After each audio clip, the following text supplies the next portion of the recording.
Hello, writers. My name is Tennyson E. Stead. I am a working screenwriter and a working script doctor, and welcome to The Right Stuff. Today we're going to talk about the line between a polish and a rewrite.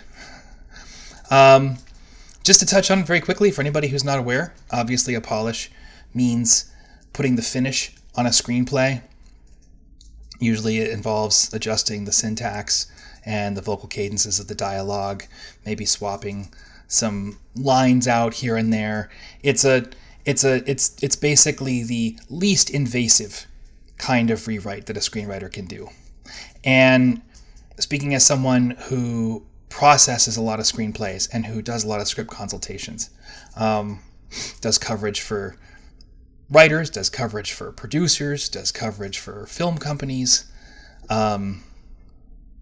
just about every writer who submits their screenplay for notes is going to tell you all this script needs is a little nudge, just a quick polish. I just need to know which elements aren't working so I can go in and make the tiny little adjustments that are going to elevate the script to the level that I know it can and should function at.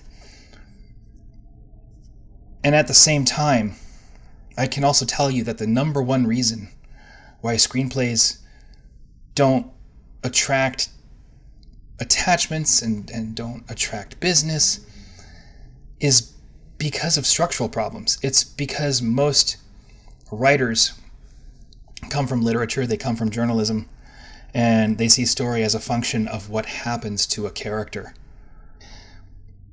This is a good time to step in and say that if you haven't watched Prelude, the video that I made about the single most elusive and important fundamental in screenwriting, this is a fantastic time to do so.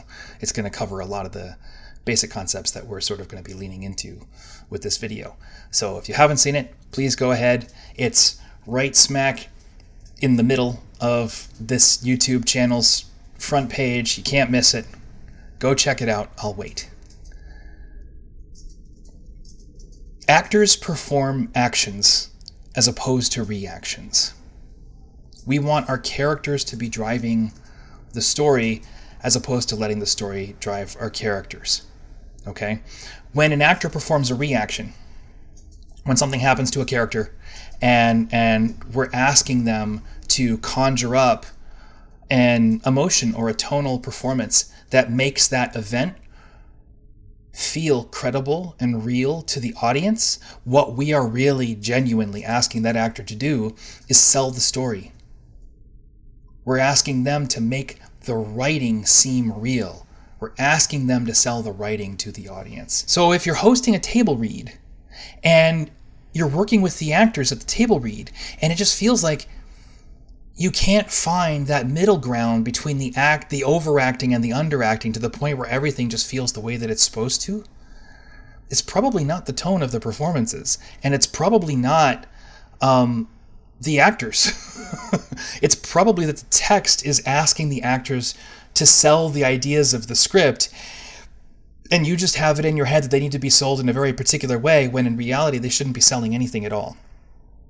The truth is, if we're asking a performer to perform a reaction, we're not asking them for acting.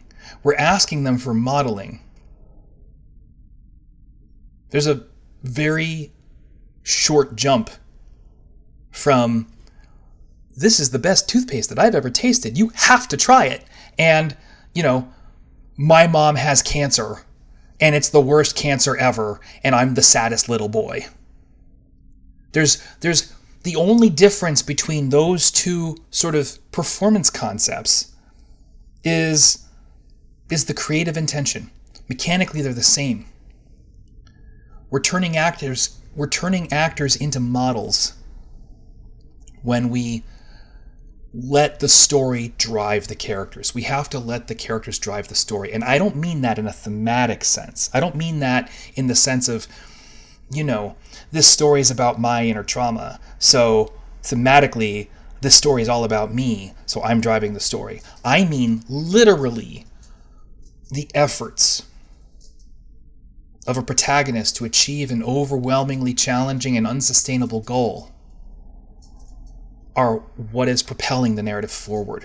We don't let things happen to our characters, okay? Now, how this manifests in the eyes of executives, how this manifests in the eyes of a lot of producers and managers, people who don't have that acting theory training, people who don't have that scene work training, it looks like tone because it is a vibe problem. It feels like we're selling something. It feels pushy. It feels forced. If you're getting those notes, don't assume that something's wrong with... You're probably a very good writer. You probably have a great command of the page. So don't assume when someone tells you that there's a tonal problem with your film that actually you're just using the wrong words. That's probably not the issue. What I want you to do in that moment is take a big step back and look at how the story works. Is the story happening to the protagonist? And is the protagonist reacting?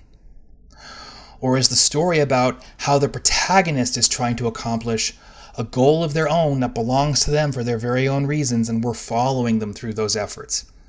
If it's the former, there's no way for you to convince an audience that you're not selling something to them when you are. So you have to go back through, kind of turn the story inside out,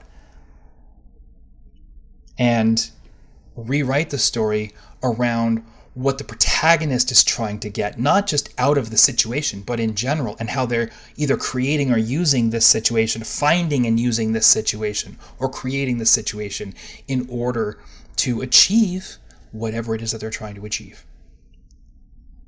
Okay? And if it turns out that the protagonist already is driving every, major plot point of the story through their efforts to achieve their goal, then maybe you just do need a polish. But I'm going to tell you right now, 99 times out of 100, the script is well written, or at least well written enough. And the problem is the structural problem that we're talking about. And I understand that asking people for deep structural rewrites is contentious and challenging, and frankly, some people don't feel like the story's worth it, and that's a value judgment that you need to make. Other people feel like their story's the one exception, even though they agree with everything that I'm saying, and that's quixotic to say the least. But at the end of the day, what I can tell you is that if you do the work that I'm suggesting, if you don't go looking for the polish until you're absolutely sure that you're standing on the strength of an active structure, then you're less likely to need script doctors. You're less likely to get rewritten by an actor. You're less likely to get rewritten by the director. People aren't going to bring in their pet writers. You get to be the new pet writer. If your work supports their craft and empowers their craft, instead of asking them or demanding of them that they sell your craft to the audience. That's a pretty good stopping point. So, thank you very much for watching. If you like the videos that we're making here on The Right Stuff, please be sure to like and subscribe. My name's Tennyson E. Stead. I'm going to be back next week with another video, and I look forward to learning with you.